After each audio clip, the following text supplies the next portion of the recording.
மாற்றத்தை தேடி.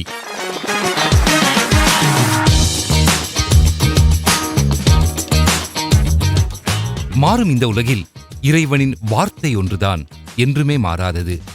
அந்த மாறாத இறைவனின் வார்த்தை மனித வாழ்க்கையில் கொண்டு வரும் மெய்யான மாற்றத்தை நாடி தேடும் மக்களுக்காக வாரந்தோறும் வான் அலைகளில் வலம் வரும் மாற்றத்தை தேடி என்ற இந்த நிகழ்ச்சிக்கு அன்பு நேயர்கள் அனைவரையும் அன்போடு அழைக்கின்றோம்.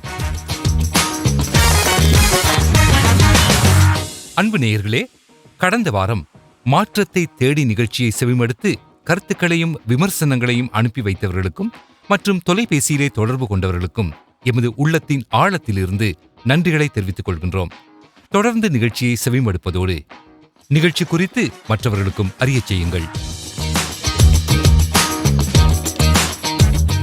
நிகழ்ச்சியின் முதல் அம்சமாக இதயத்தை தொடும் பாடல்.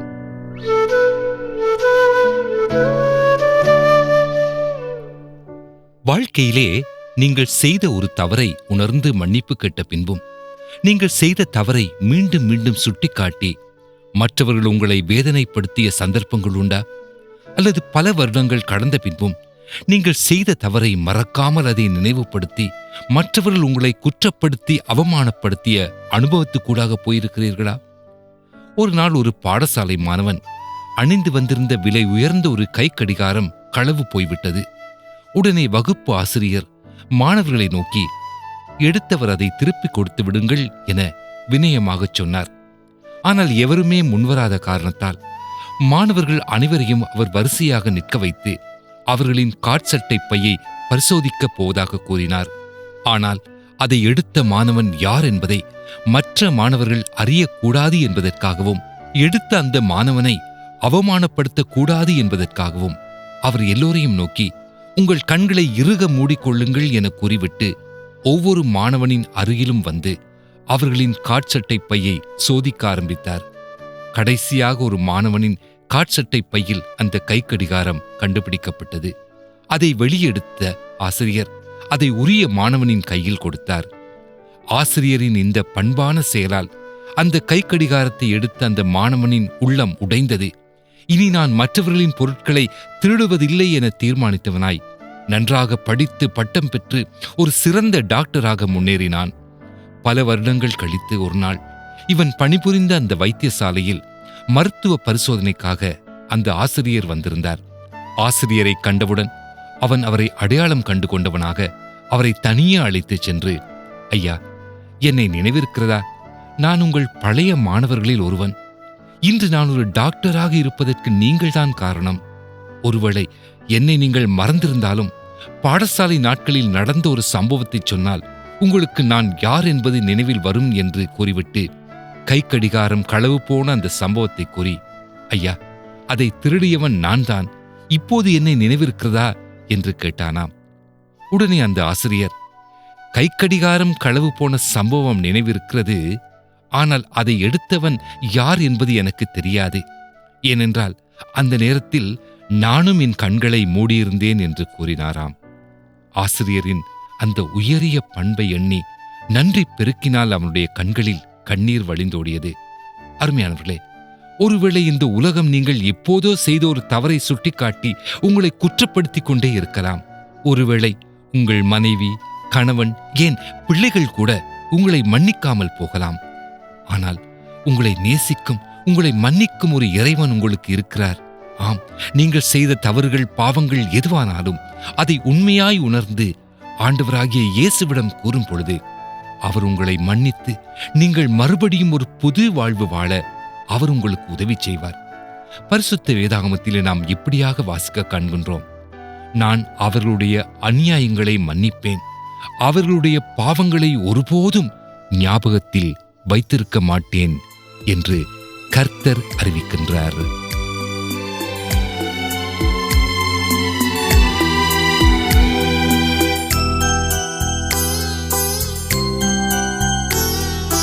நான் பாவிதா, ஆனாலும் நீ ரத்தம் சிந்தினி, இன்று உம் பிள்ளை நான் ஏசையா, இன்று உம் பிள்ளை நான்.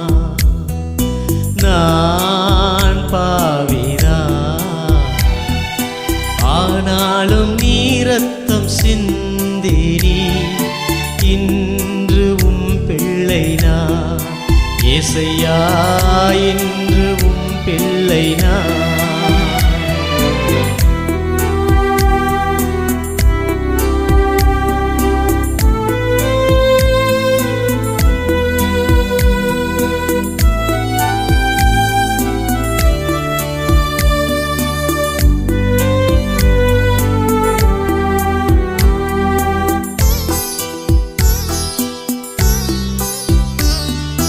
கல்வாரியின் மலை மீதிலே உம் பாடுகள் எனக்காகத்தான்.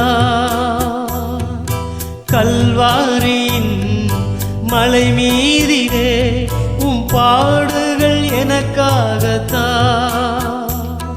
உம் கைகாலிலே காயம் எல்லாம் நான் செய்த பாவமையா.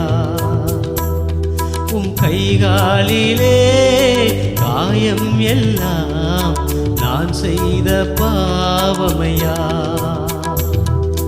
நான் பாவிதான், ஆனாலும் நீ இரத்தம் சிந்தி நீ இன்று உம் பிள்ளைதான். ஏசையா, இன்று உம் பிள்ளைதான்.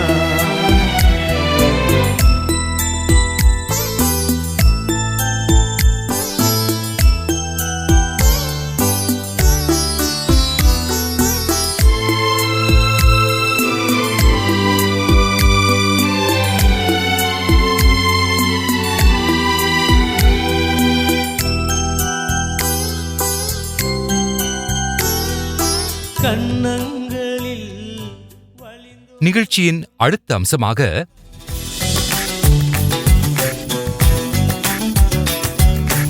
சரித்திரத்திலிருந்து ஒரு பகிர்வு.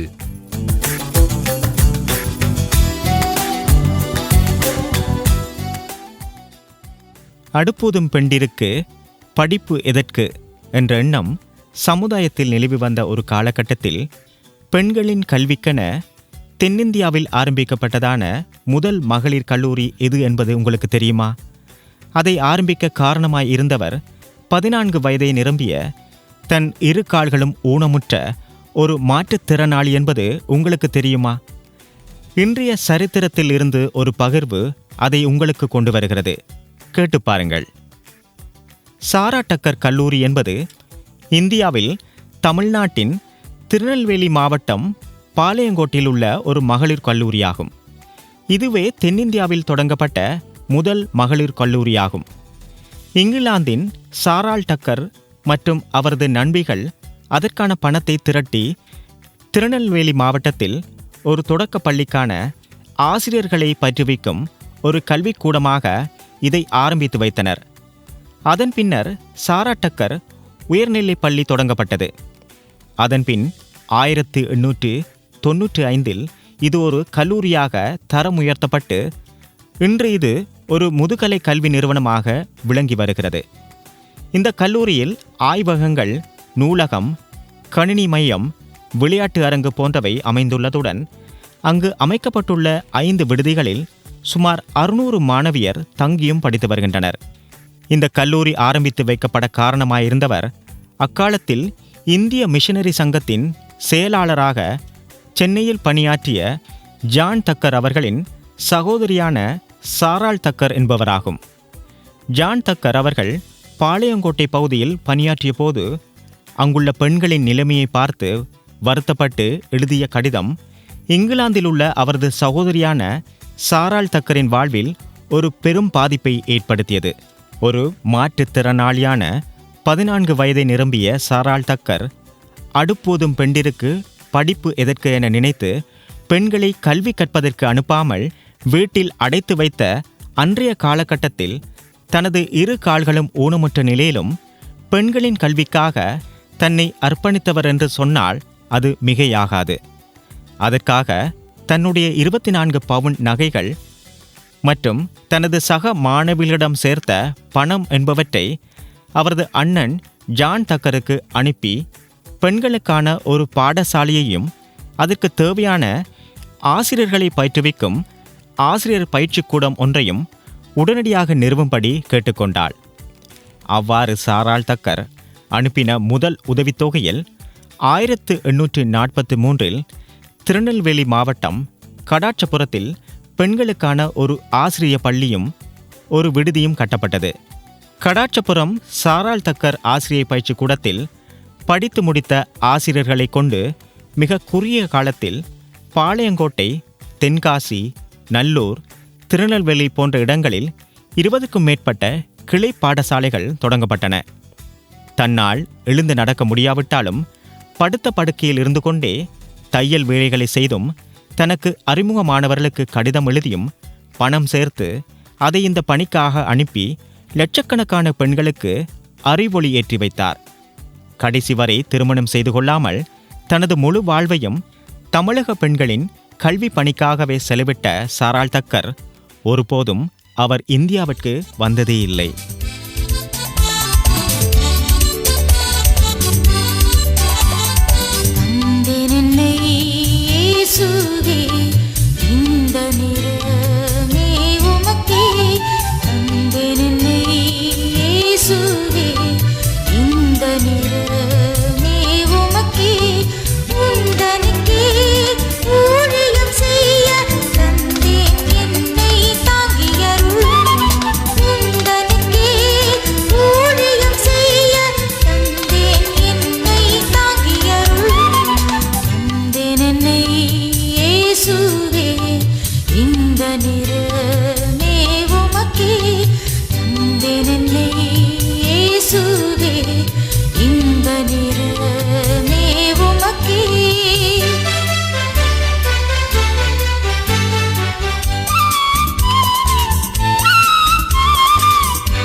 பணி செய்திடுவேன்.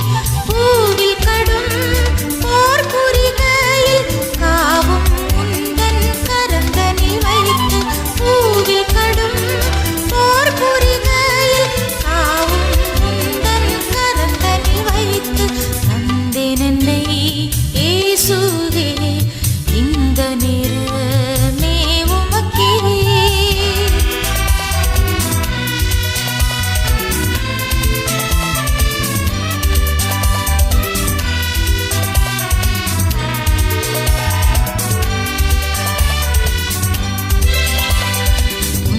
சித்தம் நான் செய்வேன், இந்தன் சித்தம் ஒழித்திடுவேன்.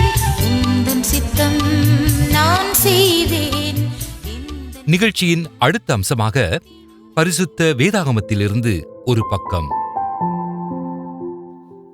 ஆண்டவராகிய இயேசு கிறிஸ்து 5 அப்பங்களையும் 2 மீன்களையும் கொண்டு ஏறக்குறைய 5000 மக்களுக்கு உணவளித்த அந்த அற்புத அடையாளத்தை மக்கள் கண்டபோது, நிச்சயமாக இவரே உலகத்திற்கு வரவேண்டியிருந்த இறைவாக்கினர் என்று சொல்லத் தொடங்கினார்கள்.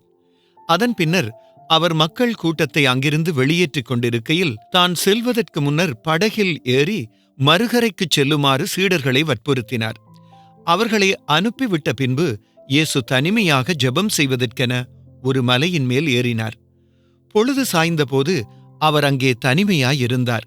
ஆனால் சீடர்கள் சென்ற படகு கரையை விட்டு வெகு தூரம் போயிருந்தது. எதிர்காற்று வீசியதால் படகு அலைகளினால் அலைக்கழிக்கப்பட்டது. அதிகாலை 3 மணி அளவில் இயேசு கடலின் மேல் நடந்து அவர்களிடம் சென்றார்.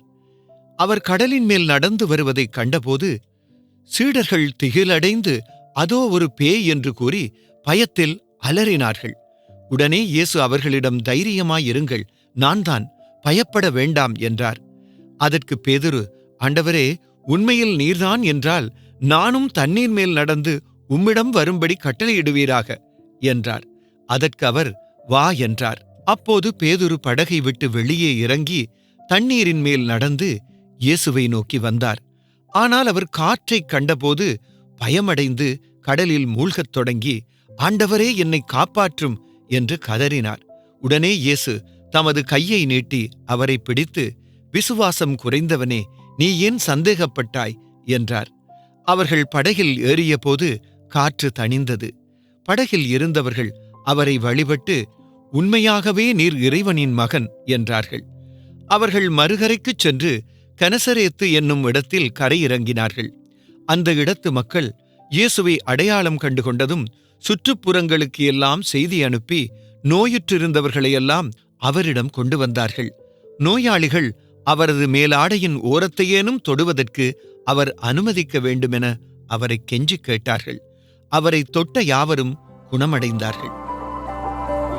நினைத்து பார்க்கிறேன் கடந்து வந்த பாதைகளை, தியானிக்கிறேனும் தயவை. திரும்பி பார்க்கிறேன் துவங்கின காலங்களை, புரிந்து கொள்கிறேன் உம் அன்பை. துவங்கினேன் ஒன்றுமில்லாமல், திருப்தியாய் என்னை நிறைத்தீர். துவங்கினேன் ஒன்றுமில்லாமல், திருப்தியாய் என்னை நிறைத்தீர். நீர் உண்மை உள்ளவர், நன்மை செய்பவர், கடைசி வரை கைவிடாமல் நடத்திச் செல்பவர். நீர் உண்மை உள்ளவர், நன்மை செய்பவர், கடைசி வரை கைவிடாமல் நடத்திச் செல்பவர்.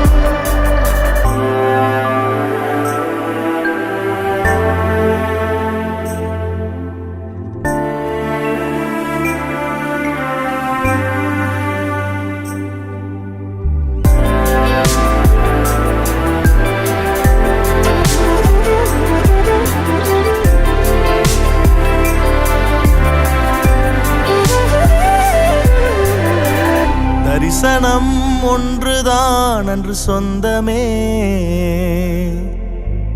கையில் ஒன்றுமில்லை அன்று என்னிடமே.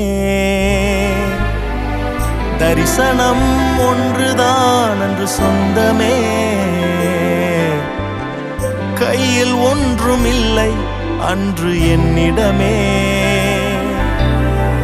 தரிசனம் தந்தவர் என்னை நடத்தினீர்,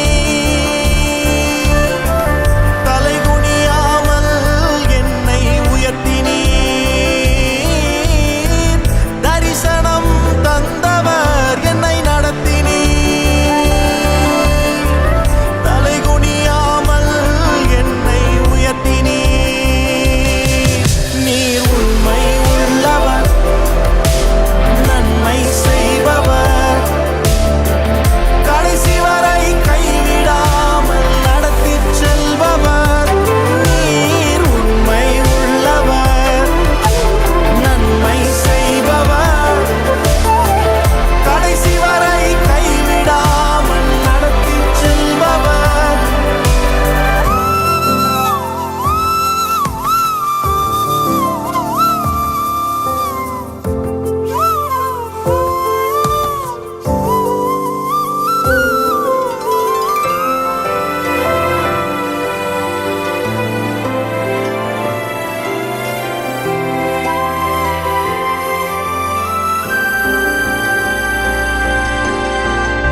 ஏங்கி பார்த்த நன்மைகள் இன்று என்னிடமே, நிரம்பி வழியும் ஆசீர் எனக்கு தந்தீரே. ஏங்கி பார்த்த நன்மைகள் இன்று என்னிடமே, நிரம்பி வழியும் ஆசீர் எனக்கு தந்தீரே. குறைவிலும் உண்மையாய் என்னை நடத்தினீர், உம் கிருபை அளவில்லாமல் பொழிந்திட்டீர். குறைவிலும் உண்மையாய் என்னை நடத்தினீர். இயேசுவே, உம் கிருபை அளவில்லாமல் பொழிந்திட்டீர். நீர்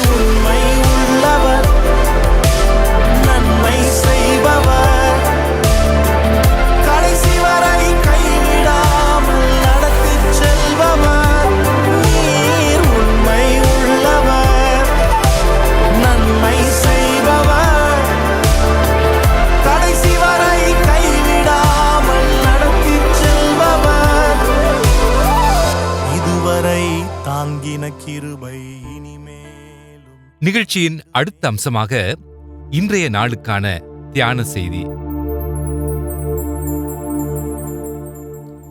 இந்த உலகத்தில் வாழும் எல்லா மனிதர்களுக்கும் பாடுகளும் வேதனைகளும் உண்டு.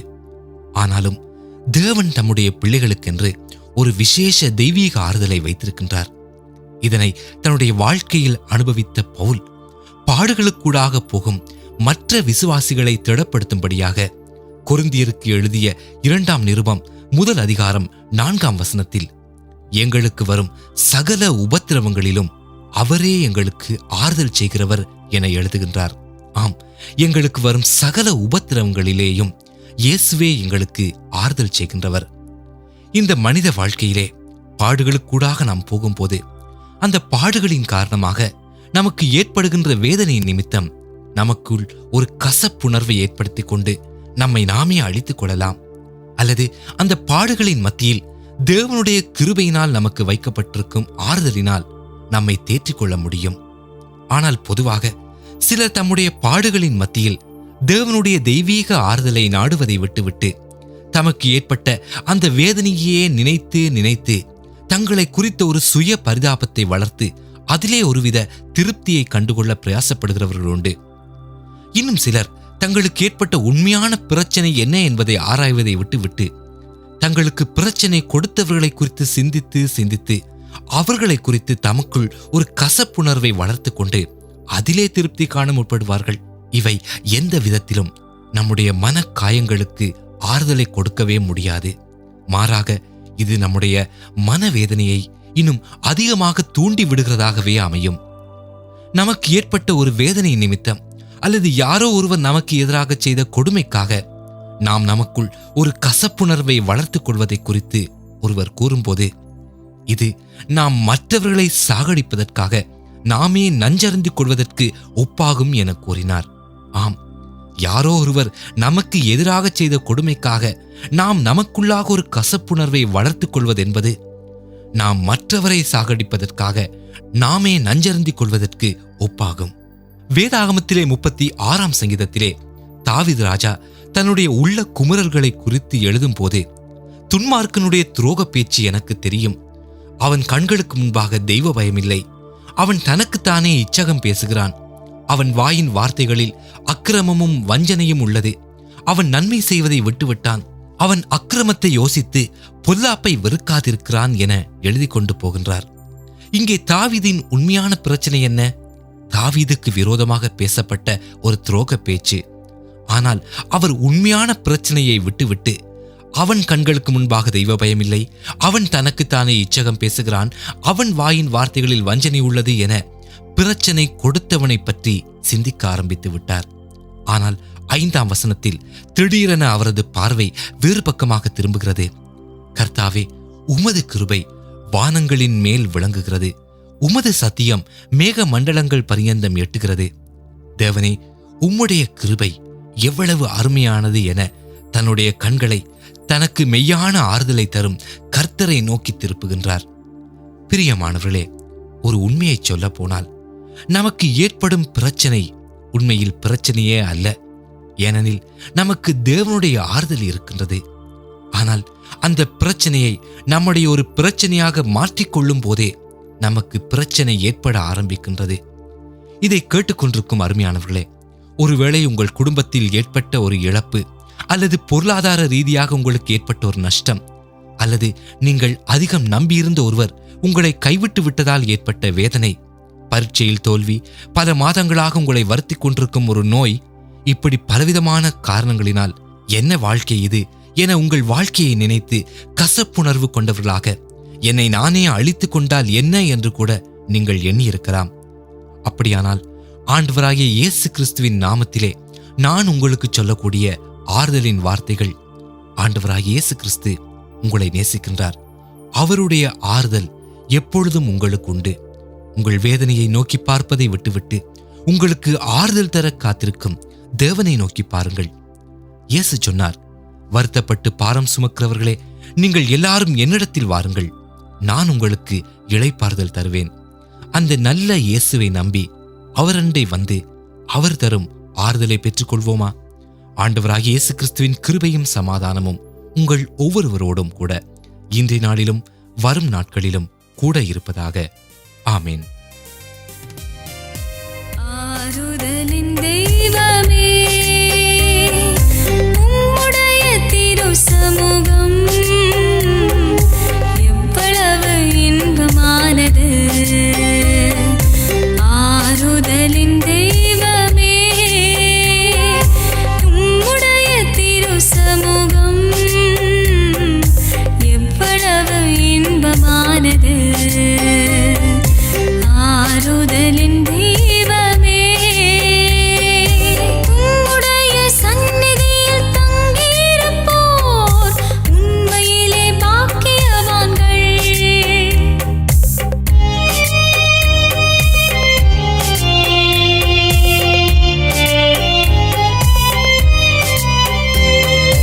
உம்முடைய சந்நிதியில் தங்கியிருப்போர் உண்மையிலே பாக்கியவான்கள். தூய மனத்துடன் துதிப்பார்கள், தூய மனத்துடன் துதிப்பார்கள், துதித்துக் கொண்டிருப்பார்கள். ஆமென், துதித்துக் கொண்டிருப்பார்கள். ஆறுதலின் தெய்வமே, உம்முடைய திரு சமூகம் எவ்வளவு இன்பமானது. ஆறுதலின் தெய்வமே. அன்பானவர்களே, நீங்கள் கேட்டுக்கொண்டிருந்தது TWR லங்கா வழங்கிய மாற்றத்தை தேடி. இன்றைய நாளில் நிகழ்ச்சியில் எங்களோடு இணைந்திருந்த உங்களுக்கு எமது நன்றிகளை தெரிவித்துக் கொள்கின்றோம். நிகழ்ச்சி குறித்த உங்கள் ஆரோக்கியமான கருத்துக்களையும் விமர்சனங்களையும் அன்போடு எதிர்பார்க்கின்றோம். நீங்கள் எழுத வேண்டிய முகவரி மாற்றத்தை தேடி, TWR லங்கா, தபால் பெட்டி எண் 2, புத்தளம். எமது வாட்ஸ்அப் மற்றும் SMS தொடர்பு இலக்கம் 0719 88 66 44, 0719 88 66 44. அத்துடன் TWR லங்கா என்ற எமது ஃபேஸ்புக் பக்கத்தில் இணைந்து நிகழ்ச்சி குறித்த மேலதிக விவரங்களையும் பெற்றுக்கொள்ளலாம். மீண்டும் அடுத்த வாரம் மற்றும் ஒரு மாற்றத்தை தேடி நிகழ்ச்சியில் உங்கள் அனைவரையும் சந்திக்கும் வரை உங்களிடமிருந்து நாம் விடைபெறுகின்றோம்.